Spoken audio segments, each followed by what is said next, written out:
Shalom, salam damai sejahtera Bapak Ibu, Saudara dan Saudariku seiman. Senang berjumpa kembali dengan Anda dalam permenungan harian Sabda Tuhan, Embun Sabda Rabu 9 Maret 2022. Semoga Anda dalam keadaan sehat walafiat, tetap semangat, tetap tersenyum, dan tetap berpengharapan pada Tuhan kita Yesus Kristus. Anda selalu dalam lindungan kasih Tuhan. Buat saudara dan saudariku yang sakit, dalam nama Tuhan Yesus, saya berdoa Anda sembuh. Saudara dan saudariku yang terkasih dalam Kristus, gereja hari ini mengajak kita merenungkan bacaan pertama dari Nubuat Yunus, bab 3 ayat 1 sampai 10. Sedangkan bacaan Injil dari Injil Lukas bab 11 ayat 29 sampai 32. Hari ini saya ajak Anda merenungkan tema terbuka pada Tuhan agar menjadi bijaksana, mendapat rahmat kebijaksanaan, dan dengan itu membawa kita pada pertobatan. Saudara dan saudariku yang terkasih, mari sebelum kita mendengarkan sabda Tuhan dan merenungkannya, kita tandai diri kita dengan tanda keselamatan dalam nama Bapa dan Putra dan Roh Kudus. Amin. Injil suci menurut Lukas bab 11 ayat 29 sampai 32. Sekali peristiwa, Yesus berbicara kepada orang banyak yang mengerumuni dia. Angkatan ini adalah angkatan yang jahat. Mereka menuntut suatu tanda, tetapi mereka tidak akan diberikan tanda selain tanda Nabi Yunus.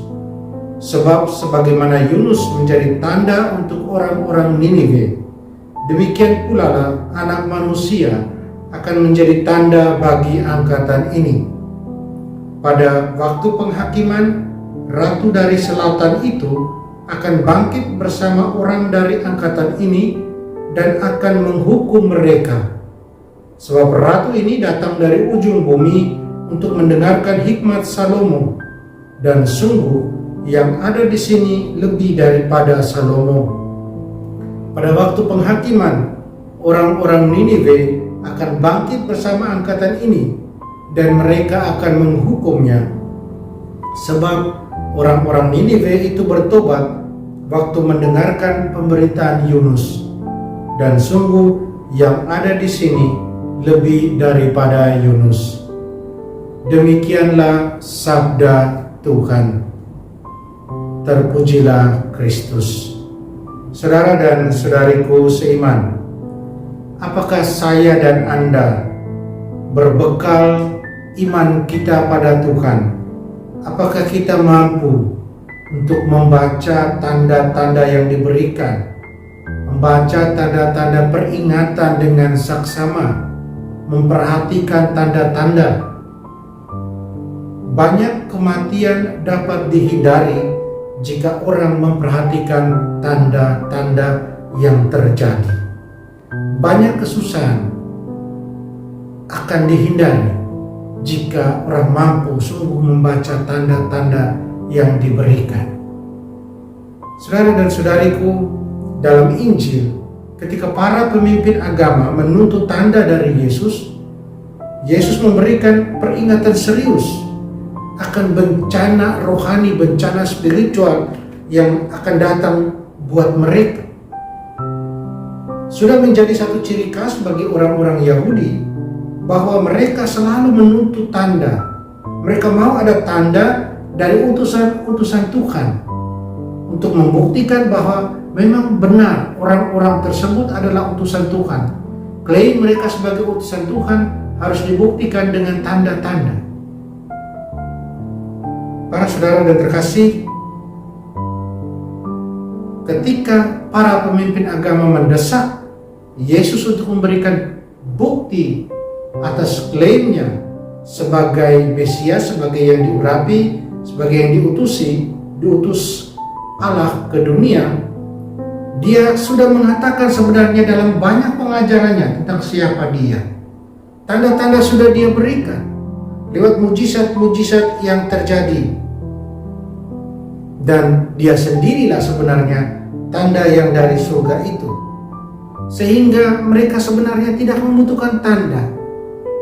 Tapi hati mereka keras, mereka tidak percaya akan Tuhan Yesus, akan apa yang dikatakannya, akan mujizat-mujizat yang dibuatnya. Berbeda dengan orang-orang Niniwe. Dalam bacaan pertama kita dengar, mereka menyadari peringatan Tuhan ketika Yunus berbicara kepada mereka dan mereka bertobat. Dan Ratu Sheba digambarkan juga mengakui kebijaksanaan Tuhan dalam diri Salomo. Seperti kita dengar dalam Injil, Yunus adalah tanda Tuhan dan pesannya adalah pesan Tuhan. Pesan Tuhan yang berbelas kasih bagi orang-orang Niniwe. Mereka terbuka untuk mendengarkan suara pesan Tuhan lewat Yunus, dan mereka mendapat belas kasihan Tuhan.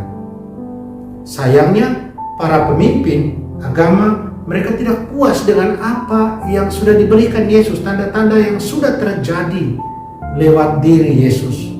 Mereka menolak pesan Yohanes Pembaptis, dan sekarang mereka menolak juga Yesus. Mereka gagal untuk percaya. Saudara dan saudariku, apa yang dialami oleh Yesus sudah dinubuatkan oleh Simeon. Kita baca dalam Lukas 2:34-35. Simeon menubuatkan bahwa Yesus ditakdirkan untuk jatuh dan bangkitnya banyak orang di Israel dan menjadi tanda yang akan menjadi pertentangan. Yesus menegaskan pesannya dengan banyak mujizat sebagai persiapan untuk tanda besar yang akan terjadi, yaitu kebangkitannya. Saudara dan saudariku yang terkasih dalam Kristus, Tuhan Yesus datang untuk membebaskan kita dari perbudakan dosa.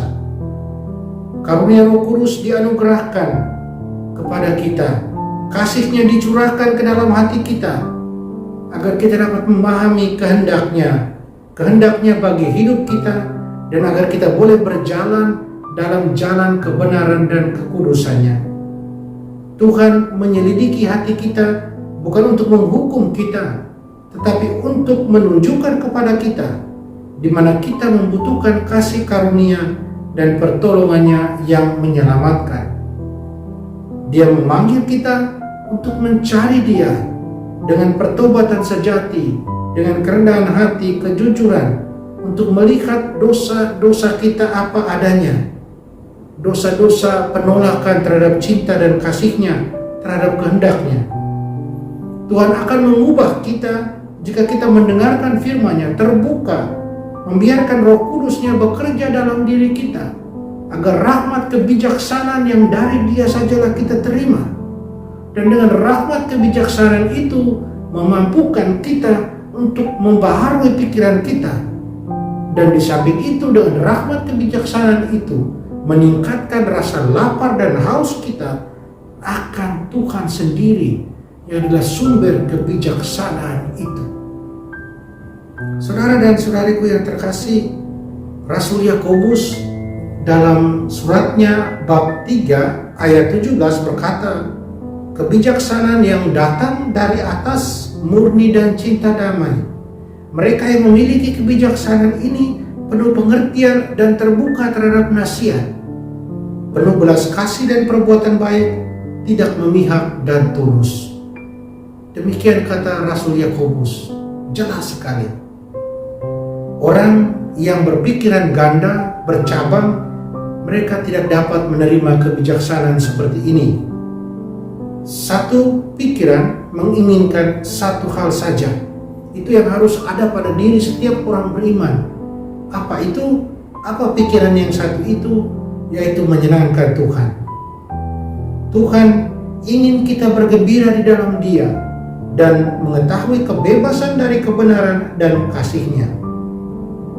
Saudara dan saudariku yang terkasih, terbukalah menerima rahmat kebijaksanaan dari Tuhan agar kita mampu menjalani, memaknai retret agung ini 40 hari dengan baik dan menghasilkan buah-buah pertobatan.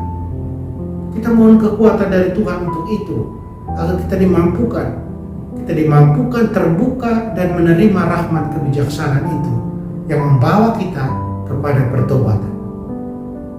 Semoga. Mari kita minta kekuatan dari Tuhan, kita berdoa. Tuhan Yesus, ubahlah hati kami dan penuhi kami dengan hikmat-Mu, sehingga kami menyukai dan selalu berjalan di jalan-Mu. Beri kami kekuatan dan keberanian untuk melawan godaan dan keinginan duniawi kami, agar kami benar-benar melakukan apa yang menyenangkan-Mu. Tolonglah dan bantulah kami. Amin. Mari kita mohon berkat Tuhan serta-Mu dan serta-Mu juga. Kita sekalian semua orang yang kita sayangi dan kasih, dilindungi, dibimbing dan diberkati Allah yang Maha Kuasa, Bapa dan Putra dan Roh Kudus. Amin. Jalanilah hari ini dengan senyum.